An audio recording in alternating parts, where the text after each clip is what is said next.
simple et utile pour tout type de joueur. Et aujourd'hui, on va apprendre à maîtriser différentes variations de ce move. Généralement, tu vas faire ce move quand il y a un défenseur proche de toi, ce qui signifie qu'il peut potentiellement avoir l'occasion de te prendre la balle. Le spin move t'aidera à passer ton défenseur tout en protégeant ton ballon. Mais avant ça, tu devras faire un dribble fort pour contrôler la balle lorsque tu tournes. Pour éviter que l'on te l'intercepte, garde-la proche de ton corps lorsque tu pivotes. Tu peux la tenir à une ou deux mains et ça t'aidera aussi à tourner plus vite. Maintenant que tu sais comment réaliser ce move, je vais t'expliquer comment le faire et t'apprendre les petits détails qui vont le rendre efficace en match. Pour être sûr de pouvoir réussir ton spin move, il faut que tu incites ton défenseur à se décaler. Pour cela, tu vas devoir l'emmener dans la direction que tu souhaites. Si tu regardes attentivement cette action, tu peux voir que le joueur amène son défenseur vers la droite grâce à un dribble. Mais surtout parce qu'il décale son corps en même temps que son dribble. Au moment précis où tu vois que ton adversaire se décale, pivote le plus vite possible tout en restant en contrôle.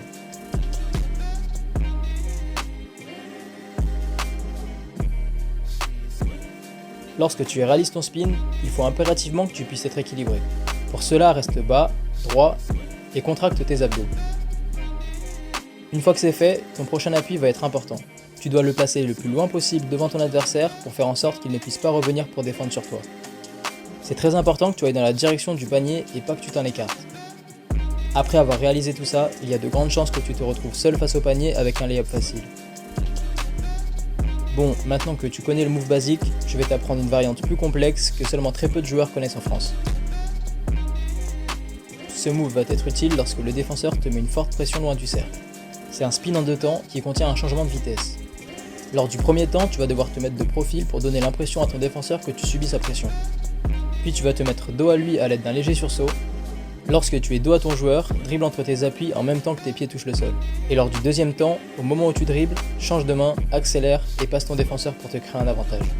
Tu peux voir sur cette action qu'à ce moment-là, les pieds sont totalement écartés.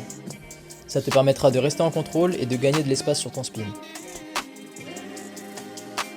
Maintenant, c'est à toi d'analyser les spin moves.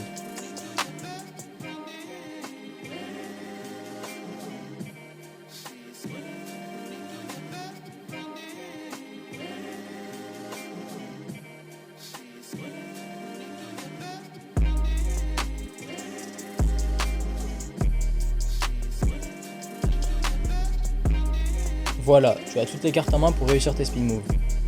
J'espère que la vidéo t'a plu, et si c'est le cas, fais-le moi savoir en commentaire.